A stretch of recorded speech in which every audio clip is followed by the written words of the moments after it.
Post metric શિષ્યવૃત્તિ યોજના management કોટામાં શિષ્યવૃત્તિ બંધ કરી દેવામાં આવી છે। અત્યાર સુધી એવું હતું કે પ્રવેશ પ્રક્રિયા પૂર્ણ થઈ ગયા બાદ કોઈ પણ નિર્ણય લેવામાં આવતા હતા। અત્યારે પણ તમે જોશો કે પ્રવેશ પ્રક્રિયા જે હતી એમાં વિદ્યાર્થીઓના પૈસા નહોતા ભર્યા મેનેજમેન્ટ કોટામાં જે હતા એના। હવે જે પણ સંસ્થાઓ છે એ સંસ્થાઓ એવું કહે છે કે તમે હવે ફી ભરો। હવે બાળક ફી લાવે ક્યાંથી? અત્યાર સુધી એને શિષ્યવૃત્તિ મળતી હતી, અચાનક જ સરકારે આ નિર્ણય જે લીધો એ પ્રવેશ પ્રક્રિયા પૂર્ણ થઈ ગયા બાદ લીધો। તમે પણ તમારી પાસે પણ આ ઠરાવ હશે 28/10 નો, જેમાં આ ઠરાવ અંતર્ગત અમને આ વાંધો છે ને બીજી લાઈન થી છે કે આ બીજી લાઈન દૂર કરવામાં આવે, બીજો ફકરો છે એ દૂર કરવામાં આવે। કારણ કે અત્યારે જે નિર્ણય લેવામાં આવ્યો છે એ નિર્ણય તુગલકી છે। હવે બાળકો પાસે જે તે સંસ્થાઓ પૈસા માંગે છે, પૈસા ન હોય તો કરવાનું શું?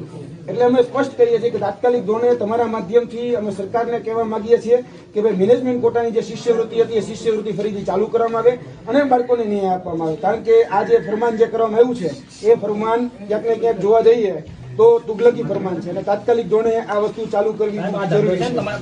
આ પૈસા રાખો, નકલી અમારે તો અસલી પૈસા નથી, પણ નકલી પૈસા રાખો તમે, આ નકલી પૈસા રાખો તમે। હા છે ને, અમારા બધા બાળકોને તમે છેડા કરો છો,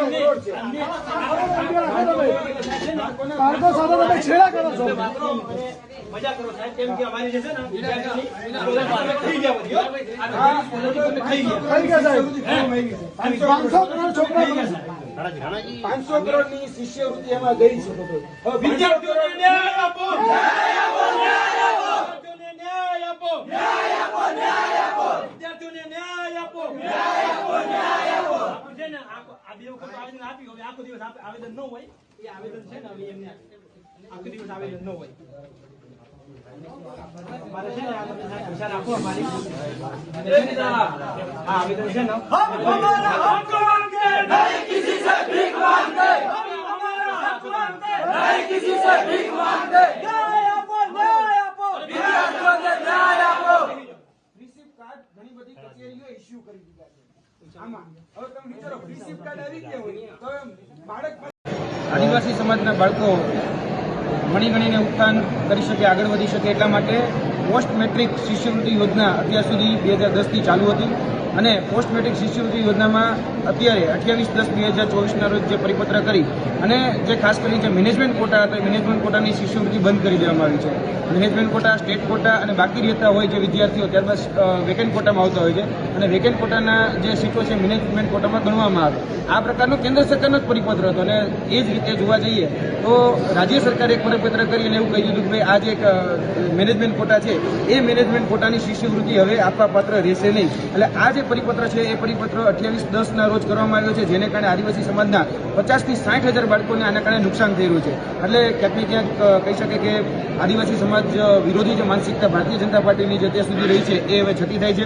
કેમ કે કેન્દ્રની જો ગ્રાન્ટ જોવામાં આવે તો 75% કેન્દ્ર અને 25% રાજ્ય સરકારની ગ્રાન્ટથી આ શિષ્યવૃત્તિ મળવા પાત્ર રહેતી હોય છે અને આપણે જાણીએ છીએ કે કેન્દ્રમાં પણ ભારતીય જનતા પાર્ટીની સરકાર છે અને સ્ટેટમાં પણ ભારતીય જનતા પાર્ટીની સરકાર છે અને જે બાળકો સાથે અન્યાય થઈ રહ્યો છે, આદિવાસી સમાજના બાળકો સાથે અન્યાય થઈ રહ્યો છે, તાત્કાલિક ધોરણે આ જે શિષ્યવૃત્તિ જે છે એ શરૂ કરવામાં આવે એવી માંગણી છે। જો શિષ્યવૃત્તિ આવનાર દિવસોની અંદર શરૂ કરવામાં નહીં આવે તો અત્યારે અમે 600 થી 700 વિદ્યાર્થીઓ સાથે આ બિરસા મુંડા કચેરીએ ઘેરાવ કરે છે। આવનાર દિવસોની અંદર અમે કહી શકાય કે 7 થી 8 હજાર વિદ્યાર્થીઓ સાથે ઘેરાવ કરીશું અને જેટલી પણ આદિજાતિ કચેરીઓ છે એ તમામ પ્રકારની આદિજાતિ કચેરીઓનો અમે તાળાબંધી કરીશું। સરકારનો જે નારો છે ને કે ભાઈ એક હે તો સેફ હે, તો આદિવાસી સમાજના બાળકોનો નારો છે કે ભાઈ શિષ્યવૃત્તિ છે તો સેફ હે। એટલે જ્યાં સુધી કહી શકાય કે આદિવાસી સમાજના ઉત્થાન માટે, આગળ વધવા માટે શિષ્યવૃત્તિ એ ખૂબ પાયાની જરૂરિયાત હોય છે અને આ જે પાયાની જરૂરિયાત છે એમાં ક્યાંક ને ક્યાંક સરકાર જે છે એ આદિવાસી સમાજને શિક્ષણથી વંચિત રાખવાનું ક્યાંક કારસ્તાન કરતી હોય એ સ્પષ્ટ દેખાય છે।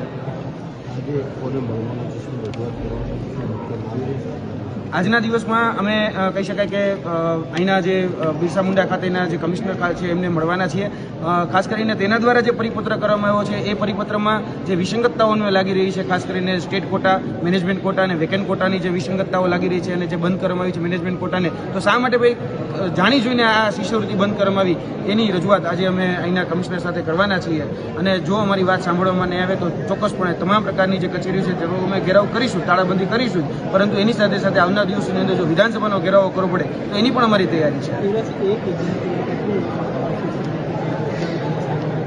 ખાસ કરીને અત્યારે જે વિદ્યાર્થીઓને જોવા જઈએ તો 50 થી 60 હજાર વિદ્યાર્થીઓને અન્યાય થઈ રહ્યો છે અને લગભગ જોવા જઈએ તો 500 થી 600 કરોડ રૂપિયાનો અન્યાય થઈ રહ્યો છે અને 500 થી 600 કરોડ રૂપિયાનું જે બજેટ આદિજાતિના જે બાળકો માટે ફાળવવામાં આવતું હોય એ હવે ક્યાંક ને ક્યાંક તાઇફાઓમાં વપરાઈ રહ્યું છે. ભારતીય જનતા પાર્ટી જે તાઇફાઓ કરી છે એમાં ક્યાંક આ બજેટને ટ્રાન્સફર કરી રહ્યું એવું લાગી રહ્યું છે.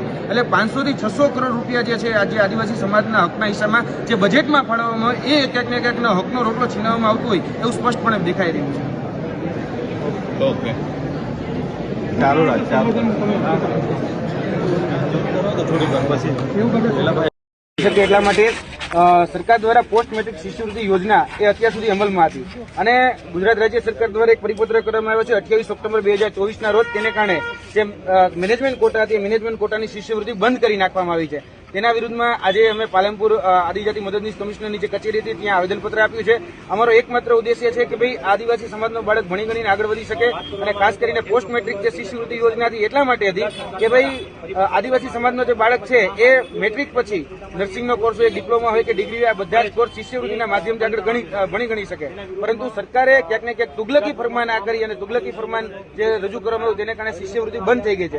અમે આજે સરકારને સચેત કર્યા છે કે તાત્કાલિક ધોરણે આ યોજના છે ફરી ચાલુ કરવામાં આવે, કેમ કે બનાસકાંઠામાં જોવા જઈએ તો બનાસકાંઠાના 20,000 જેટલા વિદ્યાર્થીઓ છે જે આ શિષ્યવૃત્તિથી વંચિત રહી રહ્યા છે અને શિષ્યવૃત્તિથી વંચિત રહ્યા છે તેને કારણે ક્યાંક ને ક્યાંક શિક્ષણથી પણ વંચિત રહી રહ્યા છે. તો શિક્ષણથી પણ વંચિત ન રહે, શિષ્યવૃત્તિ પણ વંચિત ન રહે એટલા માટે આજે અહીંયા આવેદનપત્ર આપેલું છે. સરકારનો એક નારો છે ભાઈ એક તો સેફ હે.